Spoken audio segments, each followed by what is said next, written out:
16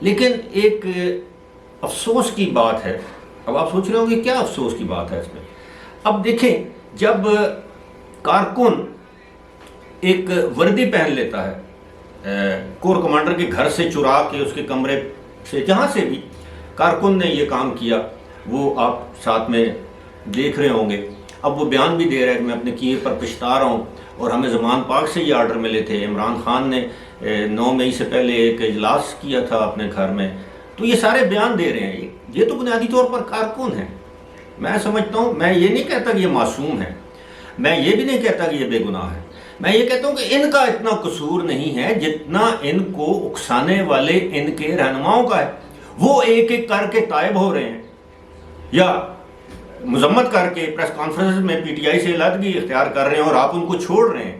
جو معصوم بے گناہ چھوٹے چھوٹے بچے ہیں جن کا برین واش کیا گیا ہے, اسی طرح برین واش کیا گیا جس طرح طالبان, وہ جو فدائین جنہیں وہ کہتے ہیں, خودکش بمبار بچوں کا وہ برین واش کرتے ہیں کہ خود کو بم کے دھماکے سے اڑاؤ, دوسروں کو بھی اڑاؤ, سیدھا جنت میں جاؤ گے. وہ تو جنت کی لالچ میں سب کچھ کرتے ہیں. ان کو بھی ایک جنت کی لالچ دی گئی تھی کہ جناب پاکستان کو ہم جنت بنا دیں گے, ریاست مدینہ بنا دیں گے, اور ہم دنیا میں عالم اسلام کا سب سے بڑا لیڈر ہے عمران خان, جو کہ سب سے بڑا ڈرپوک اور بزدل لیڈر ثابت ہوا. خود گھر میں بیٹھا ہے, ورکروں کو مروا رہا ہے, ورکر جیل میں, کوئی ان کی ضمانتوں کے لیے نہیں جا رہا, کوئی ان کی قانونی اخلاقی مدد نہیں کر رہا. غریب بچے 20 18 سال کے ان کے والدین رل گئے ہیں, اور وہ 16 افراد کو آج جناب اس میں ایک بھی سیاسی رہنما نہیں ہے کہ جس کا ہم کہیں کہ جی ہاں ان کو عدالت نے, اور عدالتیں بھی ہماری ماشاءاللہ, میں آپ کو وہ اس کا وہ نام میں نے وہ سامنے رکھے ہیں. اب اس میں وہ جو جن لوگوں کو اب حوالے کیا گیا ہے, اب اس میں سے مجھے یقین ہے لاہور والے, کراچی, جہاں پہ بھی آپ میری ویڈیو دیکھ سن رہے ہیں, کسی کا آپ نے پہلے نام نہیں سنا ہوگا, تو اس کا مطلب یہ عام کارکن ہے. تو عام کارکنوں کو آپ رگڑا دے رہے ہیں. تو جناب یہ ہے, ان کے نام ہے جی عامر زہیب, علی افتخار, علی رضا, محمد ارسلان, محمد عمیر, محمد رحیم, ضیاء الرحمان, وقاص علی, رئیس احمد, فیصل ارشاد, محمد بلال حسین, فہیم حیدر, ارزم جنید. یہ ایک ex P T I M N A ہے, Arzam Junaid. Mian Muhammad Akram Usman, Mian Muhammad Akram Usman ex P T I M P A ہیں, اور محمد عاشر خان اور حسن شاکر. یہ آپ کو بیک گراؤنڈ میں بڑی واجات قسم کی ایک آواز آ رہی ہوگی, یہ کوئی گرائنڈر چل رہا ہے میرے پڑوس میں. میں پہلے بھی آپ کو بتا چکا ہوں کنسٹرکشن ہو رہی ہے, لیکن بات وہی ہے کہ پڑوسیوں کے بھی حقوق ہوتے ہیں تو گزارا کرتے ہیں. خیر, اب ان کو جو ہے وہ گرفت مطلب فوج کے حوالے کر دیا گیا. 8-10 دن میں ان کو سزا ہو جائے گی. کس نے پوچھنا ہے ان کو؟ یہ اسی طرح ہے مسجد نبوی میں جن لوگوں نے نعرے بازی کی تھی, آپ کو یاد ہوگا, تو ان کا بھی کوئی پرسان حال نہیں تھا. بعد میں پھر میاں شہباز شریف نے محمد بن سلمان سے درخواست کر کے ان لوگوں کی جان چھڑائی.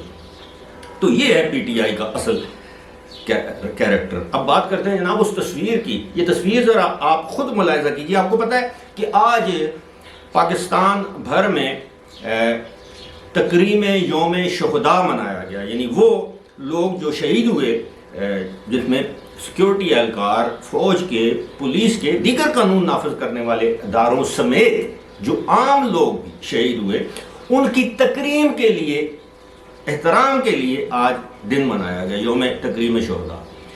اس کی بڑی تقریب میں جناب یہ تصویر آپ دیکھیں. اب تصویر میں صاف ظاہر ہے جناب کون ساتھ بیٹھا ہے, کس کے؟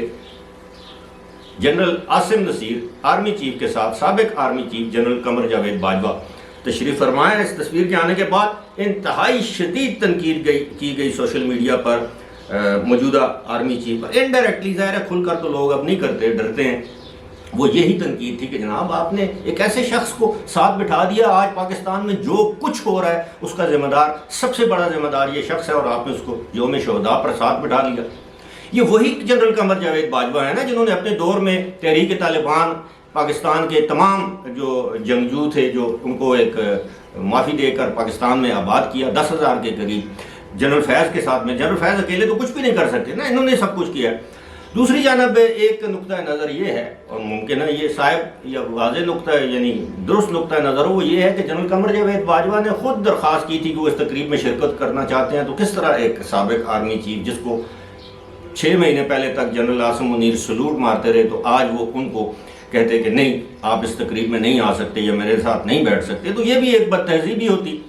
لیکن یہ بھی بات درست ہے کہ ابھی جنرل قمر جاوید باجوہ کے خلاف تو نہ کوئی انکوائری ہو رہی ہے، نہ ان کو کوئی سزا ہوئی ہے، نہ ان پر کوئی چیز ثابت ہوئی ہے، یہ تو سب کہی سنی باتیں ہیں۔ کچھ چیزوں کا انہوں نے خود اظہار کیا ہے، اعتراف کیا ہے، انکشاف کیا ہے، وہ بھی کافی ہیں۔